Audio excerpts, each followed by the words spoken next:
be shy, just keep on grazing while I bake and puree. Sharing food's a holiday. All the goodness here is what you will ingest. So grab a plate and napkin, fill your glass, and then you'll be my guest. Be my guest.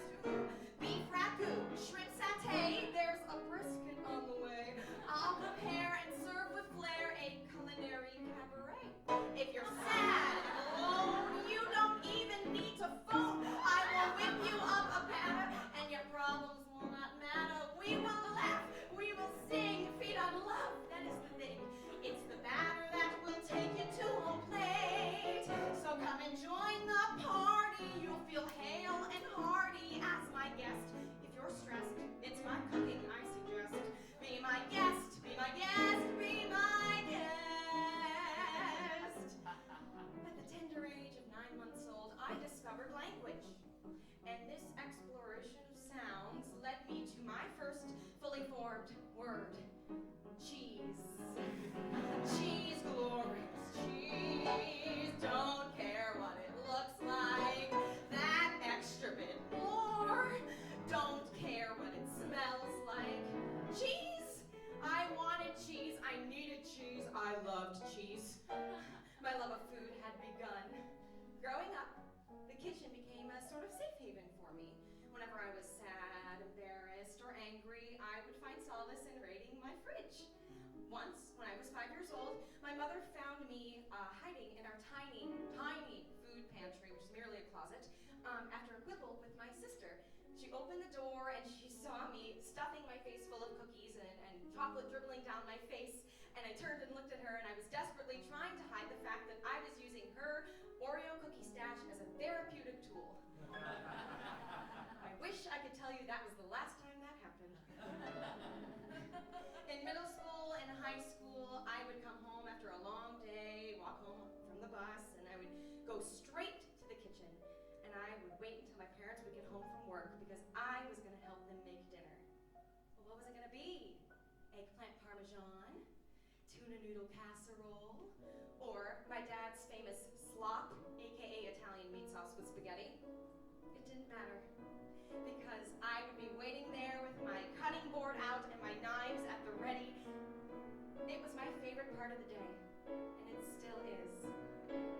As a Shankman and a Silverman, a Kaplan and a cat, I can fry, I can baste, I'll add inches to your waist. Your retreat will be my palatable nest. Tonight you'll prop your feet up, but for now let's meet up. Be my guest, be my guest, be my guest.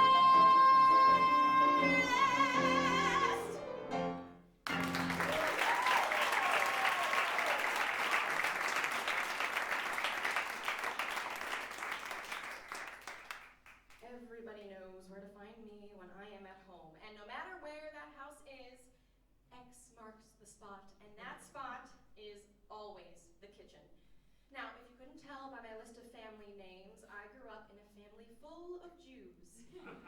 And if you've ever been to a Jewish holiday, you know that it is all about the food. One of my strongest cooking memories actually occurred while I was visiting my great-grandfather. I was the designated sous chef for the evening, which I was thrilled about. And I stood in his cramped yellow kitchen, which was the eyesore of his tiny Queens apartment in New York. And I had to stand on a step stool in order to make sure that I was tall enough to reach the countertop. And my great-grandfather, my poppy, as we called him, came into the kitchen and saw me struggling to form the matzo balls for our dinner that evening. They were pathetic. And he chuckled and he said, "Let me show you my secret trick." So he went to the sink and he turned on the cold water and he began to run his hands under that water and began to form matzo ball after matzo ball effortlessly. And they didn't fall apart or stick to his hands like they had with mine. And he smiled at my amazement and continued to make dumpling after dumpling. And suddenly I noticed that his eyes were beginning to change and fill with tears. And he said to me, "My mother taught me this."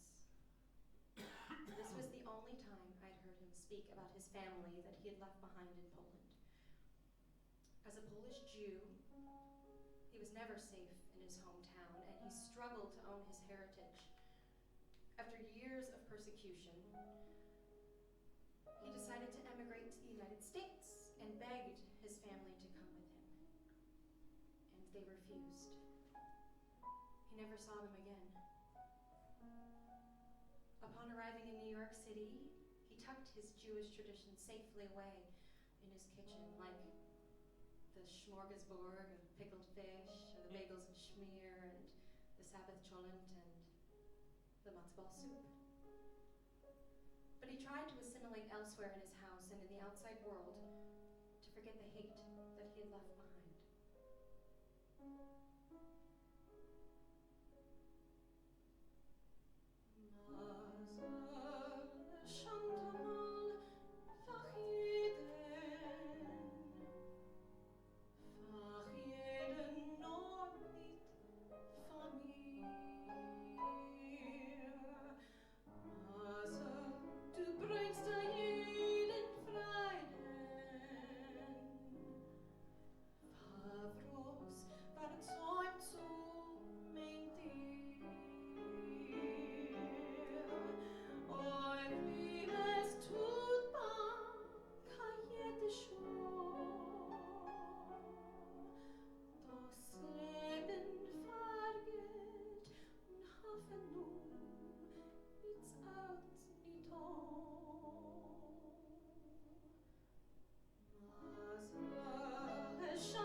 Fortune has come along for others.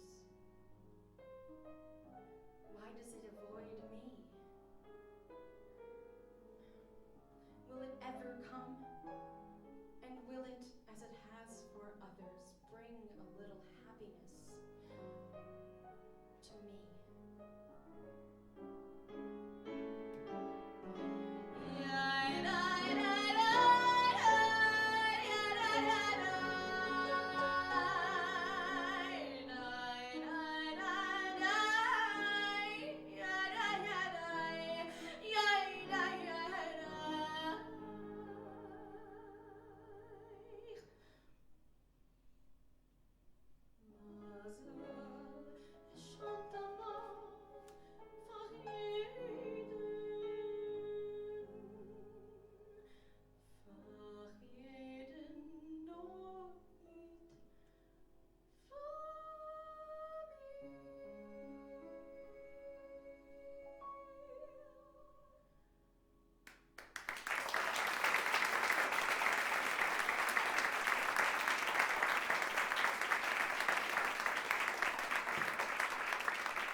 For him, his mother became the Sabbath dinner, and his father became the fresh food that he would bring home from market. His traditional kitchen kept him grounded in a new world. And he passed those traditions along to my grandmother, who passed them on to my mother. And even after his passing at the age of 97, my Poppy was alive and well in our little kitchen in St. Charles, Illinois. That being said, my mom could not stand some of the things that he kept in his kitchen. She could never get on board with the pickled fish or the smoked meat or the brisket. She actually claims that the smell of my great-grandfather's apartment on a Saturday night single-handedly made her a vegetarian. So when it came time for her to have her own kitchen, she stocked it full of her own healthier, new traditions. She joined an organic food co-op. So we had all of these crazy brands that nobody had ever heard of, and we had no junk food, needless to say. So no chips, no soda, and no candy.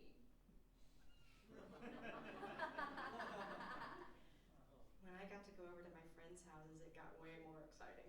Because not only did I get to go have fun, but that meant I had access to their food pantries and they had junk food. I mean the goods. I'd like to take a moment here to pay homage to some of my favorite guilty pleasures. I'd like to buy the world a home and furnish it with love, grow apple trees and honey bees and snow white turtle doves. I'd like to teach the world to sing in perfect harmony. I'd like to buy the world a cook and keep it company. It's the real thing.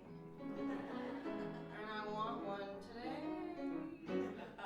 There's nothing like the face of a kid eating a Hershey bar. There's nothing like it you'll ever see. A face as happy as it can be. There's nothing like the face of a kid while he's munching on the greatest taste around. Hershey, the great American chocolate bar. Everybody doesn't like something, but nobody doesn't like Sara Lee. Do you? Everybody doesn't like something. Yeah, cut it, Ron. I like Sara Lee. Really? Here's our jingle for goldfish. It's baked and not fried goldfish. The wholesome snack that smiles back until you bite their heads off and see the fishes swimming. Oh, look, the pretzel's winning! Didn't that make you feel good about goldfish? You know they're made with real cheese, even though they look like fishies. The snack that smiles back, goldfish. Sometimes I feel like a nut. Sometimes I don't. Almond Joy's got nuts. Mounds don't. Almond Joy's got chocolate. Munchy nuts too. Mounds got chocolate and chewy coconut. Woo! Sometimes I feel like a nut. Sometimes I don't. Almond Joy's got nuts. Mounds don't. Sometimes I feel like a nut. Sometimes I don't. Actually, do you just have some cheese?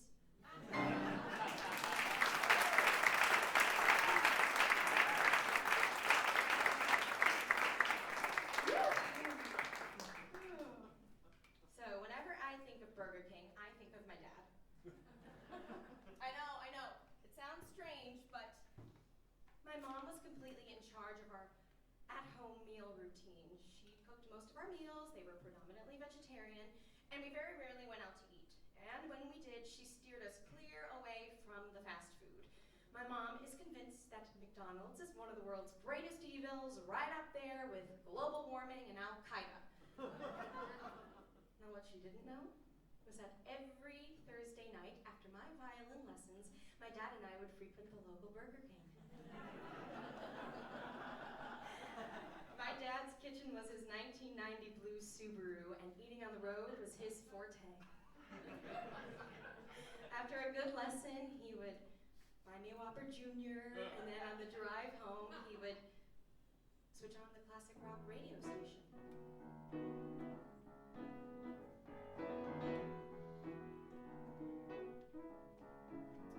In between bites of delicious, juicy, horrible for you burger, my dad would test me on my classic rock Name That Tune. And he would say to me, Emily, maybe someday you can play your violin in a classic rock band.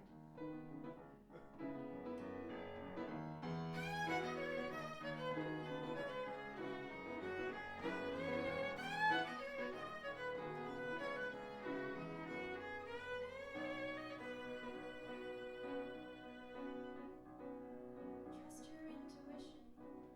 It's just like going fishing. It's cast your line and hope you get a bite. But you don't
connection that one can find when you combine food, music, and creativity.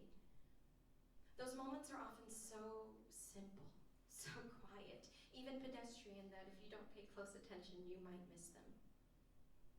I've had to constantly remind myself throughout my young adult life to not miss those moments and slow down. I stress out a lot about things that most sane people would probably let slide. So I am, at my core, a neurotic New Yorker, and sometimes I feel like I am at capacity, and in order to get through my day, I have to shut out the world. And it's in these moments that I have to tell myself to slow down, maybe turn on some Simon and Garfunkel, open a bottle of wine, and pull everything I could possibly find in my fridge out and cook something. At 10 years old, I discovered a small form of therapy and a way for me to take a step back from the world around me. It all began one Passover evening in 1997. Now, on every traditional Jewish Seder table, you have a few bottles of wine, the premier label being Manischewitz. Now, if you haven't tried Manischewitz, you are truly missing out. It is the sweetest red wine you will ever taste, which explains why at 10 years old, I mistook it for grape juice and proceeded to drink 2 glasses without anybody noticing.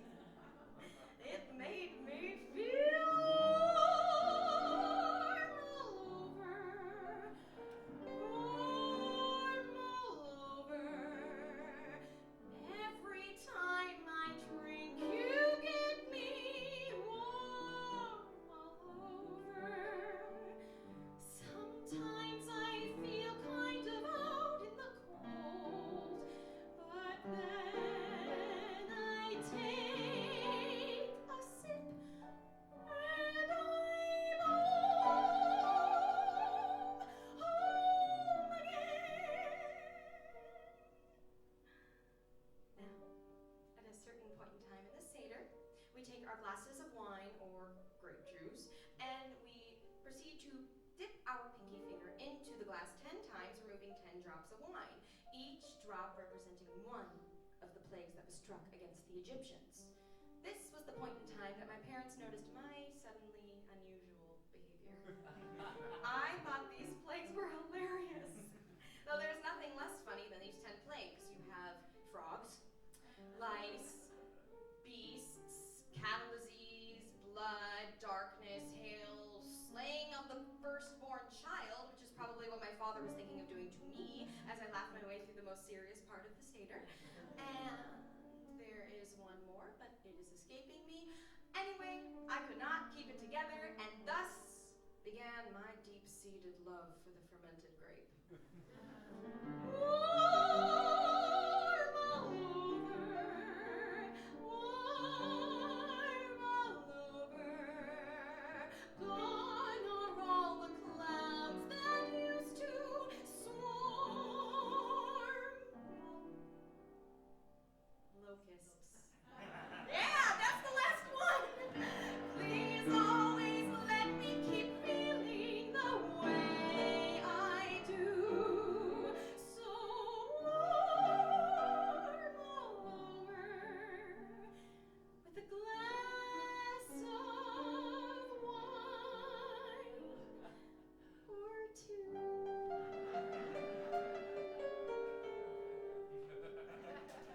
L'chaim.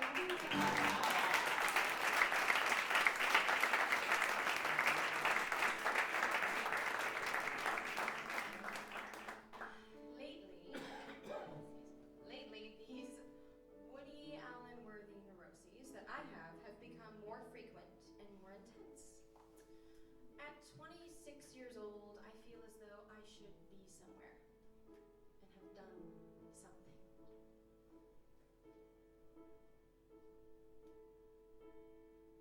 I walked across an empty land. I knew the pathway like the back of my hand. I felt the earth beneath my feet. Sat by the river and it made me complete. Oh, simple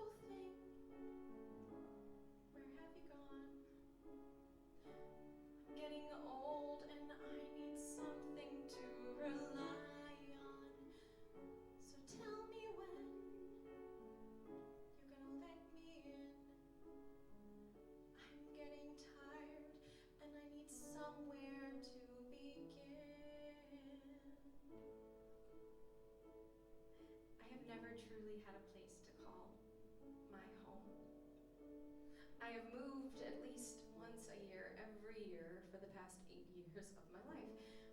Since graduating high school, I have lived in suburban Illinois, Wisconsin, Vienna, Chicago, and Boston. I feel homeless. As soon as I begin to settle in and get used to my life, I have to pick up and move again and get used to a new neighborhood with a different culture and a different feel. I've never truly had some place that's my own, where I can begin to find my culinary voice. Is this the place that I've been dreaming of? And if you have a minute, why don't we go talk about it somewhere only we know? This could be the start of everything. So why don't we go? So why don't we go?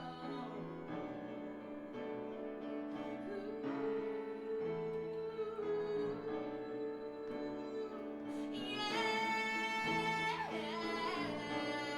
this could be the start of everything. So why don't we go? So why don't we go? This could be the start of everything. The start of everything.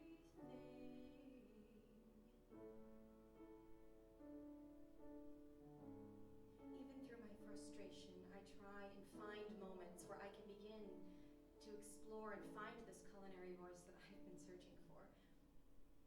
And I find myself savoring these instances when I do find them by cooking the things that bring together the bits and pieces of where I've been and where I've come from along the way. I open my fridge and I pull out the carrots and the celery and the onions and the garlic, and then I pull out my favorite cutting board and my favorite knives, and I begin to precisely dice them. The crunchy carrots and the crispy celery and the tangy garlic and the sweet onions, which will inevitably make my eyes burn and tear up. I take out my favorite stock pot and I put it on the stove, and I begin to saute the mirepoix until it fills the air with a scintillating aroma. I get the chicken and I place it on the bed of vegetables, and it begins to sear, golden brown and tender. I add water, which will eventually become the warm, soothing broth that brings everything together. I set this mixture aside and I let it simmer, and then I move on to the most difficult part. As I begin to mix the matzo meal and the eggs and the vegetable oil, and I begin to form a dumpling in my hand, it's then that I realize that my poppy taught me more than I ever could have known. Not only did he teach me how to make the perfect matzo ball, but he taught me how to center my wandering lost soul. My great-grandfather was left with nothing but the bits and pieces of where he came from, and he bore their weight as he looked for some place to set them down. He found that place in his kitchen and he began to cook, and that is exactly what I desire to do too. If my poppy could do it under the most appalling of circumstances, so can I. My soup's not ready yet. I am still missing one ingredient. Maybe a little extra spice, sweetness, a touch of warmth could be exactly what my Emily-style matzo ball soup is missing. I hear something hanging on the wind. I see black smoke up around the bend. I've got my ticket and I'm going to go home.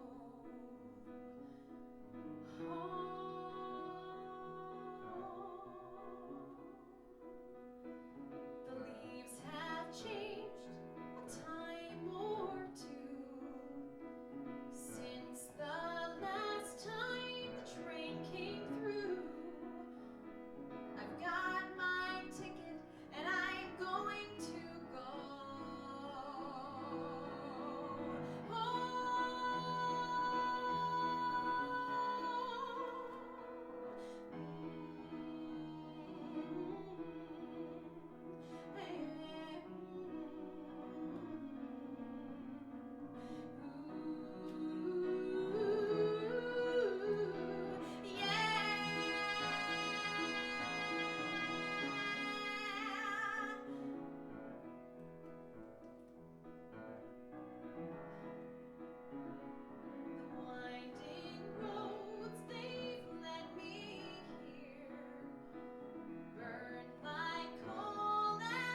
think I'll try some ginger.